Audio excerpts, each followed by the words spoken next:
मुझसे पूछा 1.5 का 5वां प्रश्न है और सबसे इंपॉर्टेंट प्रश्न, मोस्ट इंपॉर्टेंट प्रश्न है ये, हरों का परिमेयीकरण। हर का मतलब जानते हो ये अंश है और ये हर है। बिंदु में परिमेय संख्या में ऊपर वाली संख्या अंश, नीचे वाला हर कहलाता है। हर को परिमेय संख्या बनाना है। क्या बनाना है? परिमेय संख्या। हर को परिमेय संख्या में बदलना हरों का परिमेयीकरण कहलाता है। देखिए ये कैसी संख्या है? परिमेय अंश केवल। देखिए √7 अपरिमेय संख्या है, ये भी अपरिमेय परिमेय। तो आपको क्या करना है इसमें? हरों का परिमेयीकरण करना है, मतलब है कि हर को परिमेय बना देना है। अभी यहाँ पे हर अपरिमेय है, उसको परिमेय बना दीजिए। अब हालांकि ये परिमेय अपरिमेय का बताया था, परिमेय अपरिमेय का जब आप गुणा करेंगे, भाग करेंगे, जोड़ बाकी भी करेंगे और कैंसिल नहीं हो रही है तो उत्तर हमेशा अपरिमेय ही आएगा। उत्तर अपरिमेय है, ये पूरी संख्या ही अपरिमेय, दोनों ही संख्या है, ये भी पूरी अपरिमेय अपरिमेय। लेकिन ये कह रहा है कि इसमें अंश परिमेय है, हर अपरिमेय। आप उल्टा करो, इसको अपरिमेय भले बना दो लेकिन इसको परिमेय बना दो, हर को परिमेय संख्या बना दो, ताकि क्या है कि भाग देना आसान है। अभी इसमें क्या है, एक में भाग लीजिए √7 का। अब √7 का मान आपको पता है बहुत लंबा मान है, तो वो आपस में रुकते हुए पूरी तरह से, जैसे ये मान है, मान लिया 2.5 है तो या 7 3 6 ऐसा। अब अगर आप इस संख्या का भाग देने के लिए कहा जाएगा कि इस संख्या का भाग 1 में दीजिए, तो फिर इसका पहाड़ा होना बहुत मुश्किल हो जाएगा। ऐसा कर दिया जाए कि ये संख्या 10 वाली भाग के अंदर लिख दो और बाहर ऐसी संख्या लिखो जिसका पहाड़ा के वजह से 7 हो जाए, 6 का 8 हो जाए, 3 हो जाए, तक इसका पहाड़ा बोल करके तक पूरी बना होता निकाल सकते हैं। तो इसीलिए हरों का परिमेयीकरण किया जाता है। तो हरों का परिमेयीकरण करते समय अगर हर में एक ही पद है, इसमें 2 पद है, एक ही पद है तो बहुत आसान है। आपको क्या करना है, यहां पर अंश तथा हर को √7 से जो नीचे लिखा हुआ है उसी से गुणा कर देना है। क्या करना है? गुणा कर देना। या आप देख सकते हैं √7 बटा √7, ठीक है, या अंश और हर अलग अलग देख सकते हैं। तो देखिए 1 बटा √7 से गुणा करेंगे √7 को अंश से भी, √7 को हर से भी। किसी भी भिन्न के अंश और हर को सम संख्या से गुणा करने पर कोई परिवर्तन, उसके अर्थ में कोई परिवर्तन नहीं आता। √7 देगा √7 आएगा, और आपको पता है सम संख्या जब √7 होती है √7 का गुणा केवल 7 हो जाता है। या आप कह सकते हैं √7 का गुणा √50 का वर्गमूल कितना होता है? 7 होता है, ठीक है। तो आप डायरेक्ट लिख सकते हैं अंडर में जब संख्या सम हो तो उसका रूट हटा दिया जाता है। ऐसे कह सकते हैं आप √7 का √7 से गुणा का मतलब क्या होगा? √7 का स्क्वायर, 2 घात का मतलब क्या है? इसका इसी से गुणा।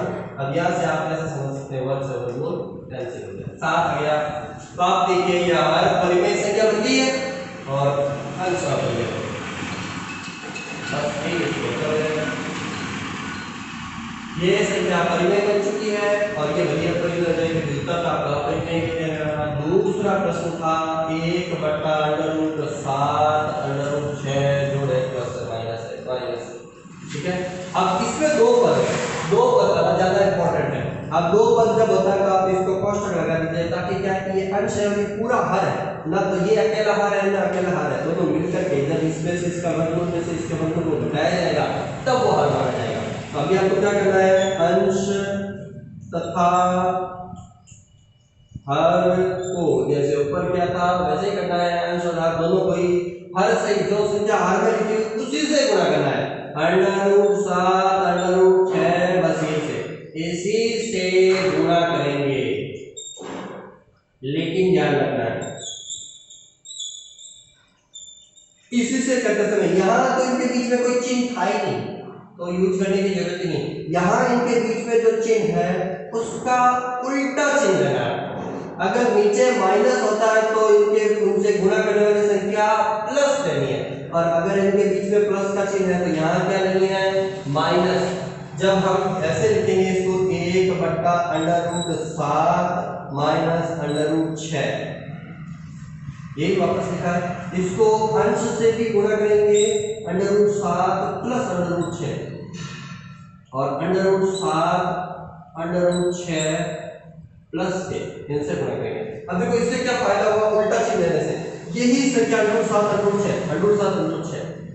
एक बार माइनस में हो गई और एक बार प्लस में। जब यहाँ माइनस की होगी तो हम प्लस से गुणा करेंगे और अगर यहाँ प्लस की संख्या हो तो गुणा माइनस से करेंगे। एक बार प्लस में और एक बार माइनस में जब सरसमीका वाली है तो कौन सी सरसमीका है? तीसरी। उस सरसमीका में क्या होता है कि a का भी स्क्वायर होता है और b का भी स्क्वायर होता है। अगर इसके ऊपर भी अंडर रूट है तो वर्ग से वर्गमूल कैंसिल, वर्ग से वर्गमूल कैंसिल, तो दोनों तरफ से वर्गमूल का चिन्ह कैंसिल हो जाएगा। वर्गमूल का चिन्ह हटा देना ही परिमेय संख्या बन जाती है। वर्गमूल का चिन्ह हट जाएगा तो परिमेय संख्या बन जाएगी। तो हर क्या हो जाएगा आपका परिमेय। तो इसमें हमेशा ही जो आपने 8वीं में सरसमीका पढ़ी है a² माइनस b² अलग अलग स्क्वायर वाले, एक बार प्लस और एक बार माइनस वाले, एक बार प्लस में और एक बार माइनस, हर बार वही सरसमीका लगेगी। ठीक है, तो वही सरसमीका लगाने के लिए, क्योंकि आपको पता है पहली सरसमीका जो होती है जैसे मान लिया √6 था √6, अगर हम इसको इसी से गुणा कर देंगे तो ये सरसमीका लग जाएगी। माइनस का था और माइनस से ही गुणा कर देंगे अगर हम, तो ऐसे सरसमीका। फिर उसमें क्या होता है a का स्क्वायर होता है, b का स्क्वायर होता है, फिर माइनस का √a भी होता है। ये a और b देखिए √7 √6 लिखा जाएगा। फिर दोनों √√, गुणा होंगे लेकिन संख्या अलग अलग है तो √, हटेगा नहीं। तो फिर यहाँ √, हटेगा नहीं तो फिर मतलब ही तो फिर से फिर यहाँ से नहीं होता, तो फिर यहाँ से ये सरसमीका का कोई मैं तो नहीं रहेगा। इसलिए सरसमीका नंबर 3 लगती है। अभी तक की घासन का मतलब यही है कि √7 - √6 से आपको जो भी चिन्ह के बीच में है उससे उल्टा चिन्ह से गुणा कर देना, बस और कुछ नहीं। गुणा करो। अब देखो 1 से किसी भी संख्या को गुणा करो, वही मान आता √7 प्लस √6 है तो 1 से गुणा करेंगे यही आएगा √7 प्लस √6 और नीचे वाला। अब नीचे वाले में आपको एक बार माइनस में और एक बार प्लस में है तो आपको सरसमीका यूज करनी है कि एक बार प्लस में और एक बार माइनस में जब होता है तो हम उसे पहले का भी स्क्वायर कर देते हैं और b का भी स्क्वायर कर देते हैं। इस सर्वसमीका से सर्वसमीका अब सर्वसमीका हमने यूज की तो क्या करते हैं एक बार प्लस और एक बार माइनस में, एक बार प्लस और माइनस में होता है, चाहे माइनस आगे और प्लस पीछे उससे कोई फर्क नहीं पड़ता। ये जब सरसमीका हम लगाते हैं गुणा कर भी नहीं करता है इसलिए। इन जब एक बार प्लस और एक बार माइनस में होता है तब हम पहले का भी स्क्वायर कर देते हैं, दूसरे का भी स्क्वायर कर देते हैं। अगर आपको कंफ्यूजन होता है तो आप ऐसा लिख सकते हैं कि माइनस और प्लस का गुणा करने पर हुआ तो पहले पद का भी स्क्वायर दूसरे पद का भी स्क्वायर। पहला पद क्या है दोनों में √7 और दूसरे पद का भी स्क्वायर √6। ठीक है, अब देखो ऊपर वाला अंश तो यही रहेगा √7 प्लस √6, नीचे वाला क्या बच जाएगा वर्ग से वर्गमूल कैंसिल कर दीजिए 7, वर्ग से वर्गमूल इधर भी कैंसिल कर दीजिए 6। ध्यान रखिए ये कैंसिल कब होगा तब पूरी संख्या के ऊपर होगा। अगर अंश अंदर वाला होता है 7 √6 तो फिर कैंसिल नहीं करना, 7 का वर्ग तो होगा 49, इससे इसका कैंसिल जरूर हो जाएगा तो 6। ठीक है, लेकिन ये अलग अलग होगा, ध्यान रखना। ये स्क्वायर जो है दोनों से गुणा करना पड़ेगा आपको। 7 में से 6 घटाने पर कितना बचता है 1, तो √7 प्लस √6 बटा 1। किसी भी संख्या में 1 का भाग दो कोई फर्क नहीं पड़ता, तो यही हो जाएगा √7 प्लस √6। ये आपका उत्तर हो जाएगा। ठीक है, बस इस तरह से। कितना टाइम बचा? 9 मिनट हो गए। एक और प्रश्न कर लेते हैं 1 2। अब देखो यहाँ माइनस है, एक प्लस वाला कर लेते हैं। प्लस वाला है 1 बटा तीसरा ही है 1 बटा √5 प्लस √2। ठीक है, अब देखो वही करना है आपको, अंश तथा हर को इससे गुणा करने पर, किससे? यही लिखना है आपको √5 √2, लेकिन उनके बीच का चिन्ह उल्टा करना है।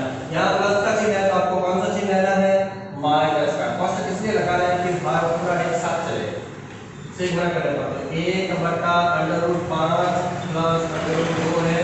अंश को भी गुणा करना है √5 माइनस √2 से और हर को भी गुणा करना है √5 माइनस √2 ठीक है, गुणा कीजिए। अंश से एक का गुणा किसी भी संख्या से गुणा करने पर हो जाता है नीचे वाला, एक बार प्लस में और एक बार माइनस में। तो सरसुमिका आप पहले लगा लो थी ऐसे यूज करने के लिए कि a plus B a minus B बराबर a square minus B square से। इस सर्वसमीका से एक बार प्लस में और एक बार माइनस में होता है तो क्या करते हैं, पहले का भी स्क्वायर करते हैं और दूसरी संख्या का भी स्क्वायर करते हैं। अंश तो यही आएगा। अब पहली संख्या का स्क्वायर है, पहली संख्या क्या है √5, तो √5 का स्क्वायर कीजिए। दूसरी संख्या क्या है √2, तो √2 का स्क्वायर कीजिए।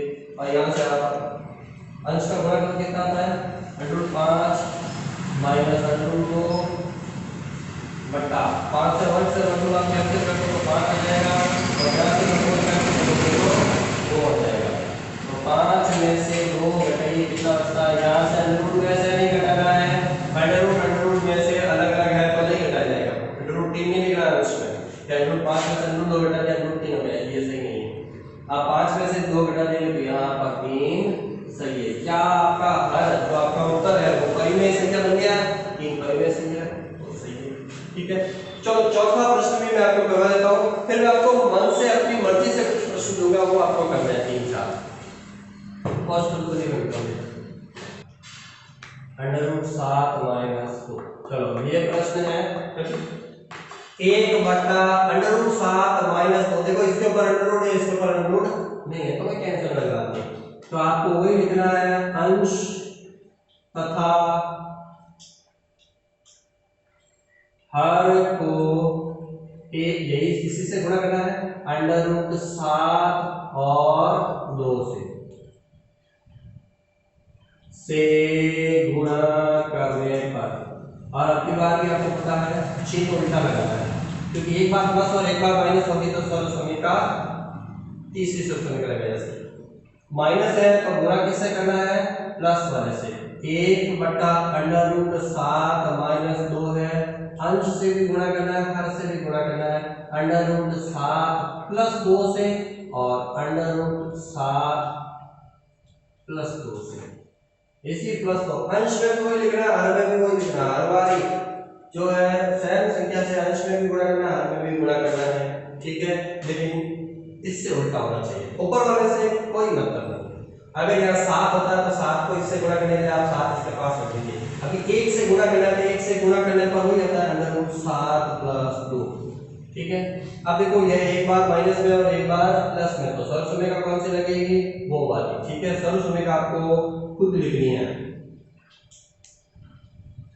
सर्वसमीका यहाँ पर आपको खुद लिखनी है, एक बार प्लस और एक बार माइनस वाली। एक बार माइनस में एक बार प्लस में तो पहली संख्या का भी स्क्वायर करना है, दूसरी संख्या का भी स्क्वायर करना है। और अगर वर्गमूल का चिन्ह नहीं है तो जबरदस्ती नहीं लगाना है ही नहीं तो फिर लगाने की जरूरत नहीं है। √7 प्लस 2 √7 प्लस 2 बट्टा यहाँ वर्ग से वर्गमूल कैंसिल कर दिया 7 आ गया, यहाँ से वर्गमूल है ही नहीं तो कैंसिल करने की जरूरत नहीं है। 2 का वर्ग नहीं आता है आपको, 2 का वर्ग का मतलब 2 का 2 से गुणा, जो भी अंदर संख्या लिखी हुई है 2 घात का मतलब होता है उसका उसी से गुणा, 2 का 2 से गुणा कितना होता है 4। तो 7 में से 4 घटाइए कितना बचेगा √7 प्लस 2 बट्टा 3।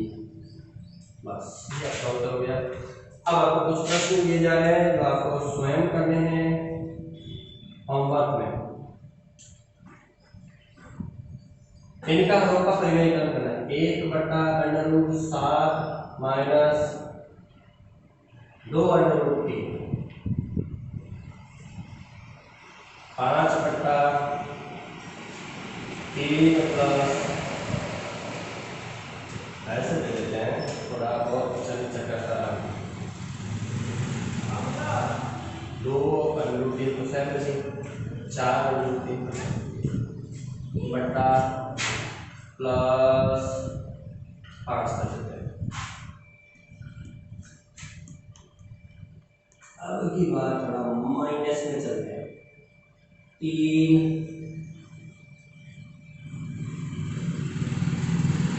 5 माइनस 3। ये 3 प्रश्न आपको खुद करने हैं।